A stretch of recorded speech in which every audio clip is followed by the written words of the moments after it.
Assalamualaikum warahmatullahi wabarakatuh. Selamat sore Pak Fajar. Saya di sini dan rekan saya mungkin izin perkenalkan diri dulu. Saya Fikri Muhammad Faizal dan rekan saya Ilham Syarif Pro Muhammad. Kami akan mempresentasikan paper SCM nomor 15 Pak terkait desain aplikasi mobile untuk kolaborasi stakeholder dalam rantai pasok program makan bergizi MBG. Strategi transformasi digital untuk meningkatkan engagement. Mungkin saya akan show terkait papernya, Pak. Sebentar.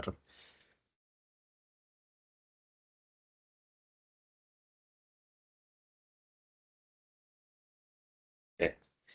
Izin, Pak. Kami sudah membuat paper ini dengan template rencananya bisa disubmit, Pak, untuk ke JTIK di Universitas Brawijaya.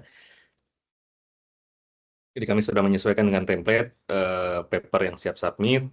Kemudian dari isinya, Pak, konten kami sudah mengisi sesuai dengan format seperti itu. Kemudian dari isi papernya sendiri, kami dari beberapa referensi yang sudah kami pelajari.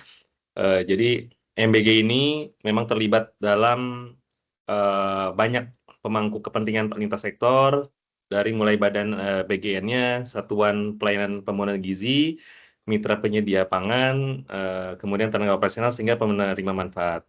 Ini yang sudah ada di dokumen-dokumen pemerintah secara SOP-nya sudah ada, Pak. Jadi dari kami menyesuaikan itu juga sampai ke desain mobile apps, Pak. Sehingga kami juga mengikuti ya tata kelola MBG ini bagaimana sesuai panduan dan kami terjemahkan menjadi rancangan mobile apps desainnya seperti itu. Di mana metodologi yang kami gunakan untuk mendesain ini, kami tahapannya adalah menggunakan desain research, science research, Pak, gitu ya. Sampai dimulai dari tahap kebutuhan analisa, kemudian kebijakan, model conceptual system, kemudian pembuatan prototype, high fidelity-nya menggunakan Figma. Kemudian juga kami karena ini harus apa namanya divalidasi, Pak, dengan itu sehingga kami membuat semacam survei menggunakan Maze. Eh, jadi apakah pemangku-pemangku sampel dari apa namanya tenaga operasional di MBG ini seperti apa, itu jadi salah satu sampel orang untuk ngetes prototipe-nya gitu, Pak, seperti itu. Kemudian ini formatnya seperti ini, Pak. Jadi ada abstrak yang dalam bahasa Indonesia, kemudian dalam abstrak dalam bahasa Inggris. Kemudian kami lanjutkan ke dalam eh, pendahuluan di bab 1, di mana ya kami pastinya membaca dulu, Pak, apa namanya dari panduan-panduan atau dokumen-dokumen MBG seperti apa. Kemudian kami mencarikan referensi dari paper-paper lainnya, Pak, seperti itu untuk menambahkan argumentasi ataupun apa ya kebutuhan agar paper ini lebih baik gitu ya dalam menuliskan tujuannya seperti apa. Kemudian dari metode ya kami menggunakan desain science research seperti itu. Jadi dimulai dari yang pertama tadi, Pak, kami melakukan problem identification dari mulai eh, peraturan, kita menganalisa peraturan-peraturan yang sudah ada, regulasi apa, peraturan pemerintah, kemudian guideline dari MBG. Setelah itu juga requirement analysis ya karena memang judul dari sini yaitu semangatnya adalah menciptakan apa ya kolaborasi antar stakeholder di MBG itu seperti apa. Nah, setelah itu kami menganalisa role bisnis proses bagaimana, kemudian sistem requirement yang dibutuhkan oleh user atau pengguna nanti seperti apa. Kemudian kami menciptakan konsep dan model di mana isinya kami tuangkan dalam desain di Figma. Nah, kemudian kita melakukan demonstrasi, itu prototype presentation dan user validation tadi menggunakan Maze. Nah, setelah itu kami menghitung, mengevaluasi juga terhadap hasil dari usability testing gitu ya dengan Figma dan Maze. Kemudian kami yang tahap terakhir di communication ya kami melakukan dokumentasi dan persiapan ya, Pak, untuk publikasi dari paper ini. Kemudian dari metode penelitian Tadi mungkin sudah disampaikan Pak. Kemudian kami juga dari cara melakukan pengumpulan data, ya kami melakukan studi dokumen terkait peraturan-peraturan yang resmi. Kemudian kami juga melakukan studi literatur, di mana studi literatur ini kebanyakan adalah paper-paper yang mirip dengan aplikasi yang ada di pemerintahan seperti apa, kemudian transformasi digital dalam sektor publik itu seperti apa, kemudian cara menciptakan atau mendesain mobile apps itu bagaimana, ini kami juga kumpulkan terkait metode-metode dari penelitian ini sehingga agar akurat gitu ya. Kemudian dari hasil studinya, baik itu studi dokumen, studi literatur, di mana memang eh, concernnya dari sisi dokumen, yaitu memang banyak lintas sektor yang harus di apa namanya kebutuhannya gitu ya, diadop oleh desain aplikasi kita. Kemudian juga studi literatur ya banyak menceritakan terkait bagaimana caranya berkolaborasi antar stakeholder, kemudian pemanfaatan mobil aplikasi itu bagaimana agar efektif seperti itu penggunaannya. Kemudian nah ini ringkasan studi literatur yang sudah kami lakukan. Nah, mostly itu banyaknya dari digital transformasi dan aplikasi digital seperti itu, Pak. Dan juga kolaborasi itu bagaimana sih cara meningkatkan kolaborasi dan efektivitas kolaborasi dalam apa namanya pelayanan publik seperti itu. Kemudian setelah itu ya kami mengidentifikasi kebutuhan requirement-nya seperti apa. Kita melakukan analisa kelompok 6 peran stakeholder identifikasi di stakeholder itu apa saja. Kemudian kebutuhannya apa saja Pak? Ya pastinya sebagai BGN yang pusatnya itu pasti mereka membutuhkan laporan, gitu, pelaksanaannya bagaimana, distribusinya seperti apa. Jadi ini sampai ujungnya adalah ke masyarakat penerima gitu ya seperti apa, kemudian nanti feedbacknya kalau ada permasalahan bagaimana gitu ya Pak. Jadi ini bukan cuma hanya pelaporan, distribusi juga sampai juga feedback sampai ke ujungnya bagaimana. Kemudian kami sudah membuat juga terkait peran dan proses bisnis. Ini apa saja gitu ya. Pastinya dari atas ke bawah. Yang atas pasti menetapkan kebijakan, memantau, melakukan evaluasi, menerima laporan. Ini algoritma atau flow chart yang kami buat Pak, atau bisnis proses sampai ke titik terakhir yaitu masyarakat yang menerima dari apa namanya program ini. Dan untuk channelnya ya kami sudah siapkan dalam satu platform atau satu desain MBG ini aplikasinya.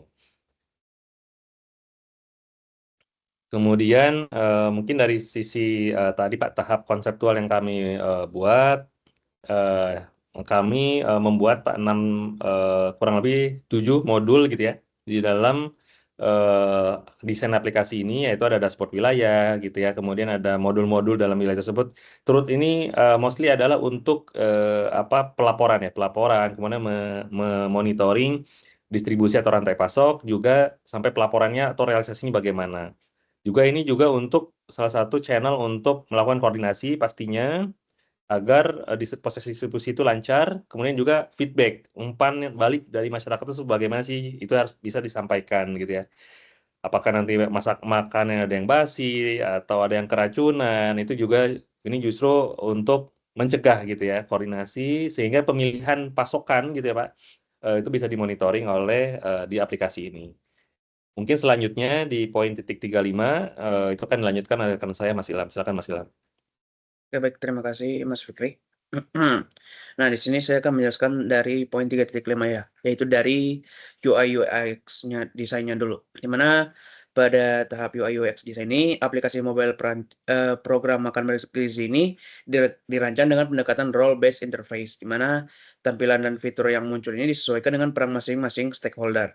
Nah, di mana pendekatan ini bertujuan untuk mengurangi kompleksitas dari penggunaan sistem serta memastikan setiap pengguna itu hanya berinteraksi dengan informasi yang relevan dan tanggung jawabnya.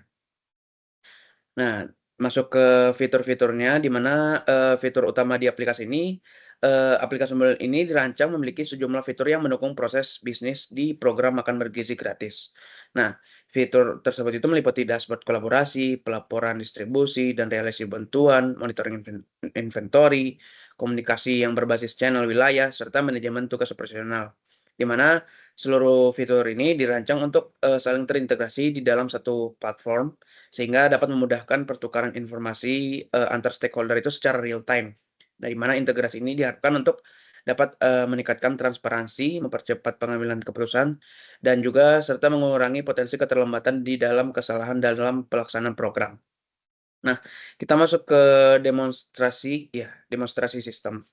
Di mana pada tahap demonstrasi ini, prototipe aplikasi mobile ini dipresentasikan kepada pengguna yang mewakili berbagai stakeholder di dalam program makanan bergizi gratis. Nah, demonstrasi ini menampilkan alur utama penggunaan sistem, mulai dari pemilihan peran, akses dashboard, hingga penggunaan fitur koordinasi dan pelaporan. Nah, tujuannya apa? Tujuan dari tahap demonstrasi ini adalah untuk memberikannya gambaran menyeluruh mengenai fungsi dan mekanisme kerja sistem sebelum dilakukan pengujiannya itu lebih lanjut. Di mana dengan memahami alur keterkaitan antar fitur, pengguna itu dapat mengevaluasi kesesuaian sistem dengan kebutuhan operasional yang jalan seperti itu. Masuk ke user validation. Nah, di user validation ini dilakukan untuk menilai kesesuaian prototipe aplikasi dengan kebutuhan dan ekspresi pengguna. Di mana validasi ini dilakukan menggunakan pendekatan task-based testing, di mana pengguna itu diminta untuk menyelesaikan sejumlah skenario penggunaan yang mencerminkan aktivitas yang nyata di dalam pelaksanaan program MBG. Nah, di mana dari hasil kelima user ini, saat dilakukan testing, hasil user validation ini menunjukkan bahwa seluruh skenario pengujian ini dapat diselesaikan dengan baik oleh pengguna, di mana seluruh fungsi utama sistem ini dinyatakan dapat diterima yang menandakan bahwa desain aplikasi ini telah selaras dengan kebutuhan stakeholder dan alur kerja program. Nah, masuk kita ke evaluation. Nah, pada tahap evaluation ini atau tahap evaluasi ini dilakukan untuk menilai kualitas prototipe aplikasi yang sudah dirancang, khususnya pada aspek kesesuaian fungsi dan kemudahan penggunaan. Nah, di evaluasi ini bertujuan untuk memastikan bahwa sistem ini tidak hanya berjalan secara teknis, tapi juga dapat digunakan secara efektif oleh berbagai stakeholder. Nah, kita masuk ke usability testing. Nah, di usability testing ini dilakukan dengan melibatkan 5 partisipan yang mewakili peran stakeholder berbeda.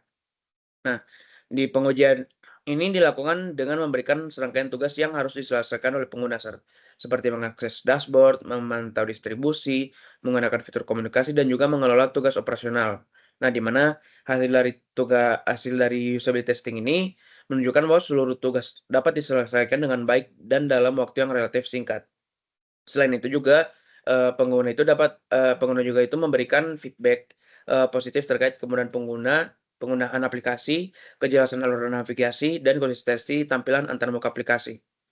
Nah, di mana berdasarkan dari hasil user validation dan usability testing, prototipe aplikasi ini dinilai telah memenuhi kebutuhan fungsional utama pengguna, di mana tidak ditemukan kendala signifikan di dalam penggunaan sistem yang dapat menghambat proses koordinasi dan pelaporan LMBG. Nah, kesimpulannya, pada penelitian ini menyimpulkan bahwa kompleksitas tata kelola program MBG ini membutuhkan dukungan sistem informasi digital yang terintegrasi dan berbasis peran, di mana ketiadaan platform mobile ini khusus untuk kolaborasi stakeholder menjadi celah utama yang dijawab melalui perencanaan aplikasi di dalam penelitian ini. Nah, di mana dengan melalui pendekatan desain science research, penelitian ini menghasilkan prototipe mobile application yang mampu mendukung koordinasi, transparansi, akuntabilitas, yang dimana pelaksanaan program MBG ini membuahkan hasil penelitian yang dapat diharapkan untuk menjadi rujukan bagi pengembangan sistem informasi kolaboratif pada program publik berskala nasional. Mungkin selanjutnya saya serahkan ke Mas Fikri ya.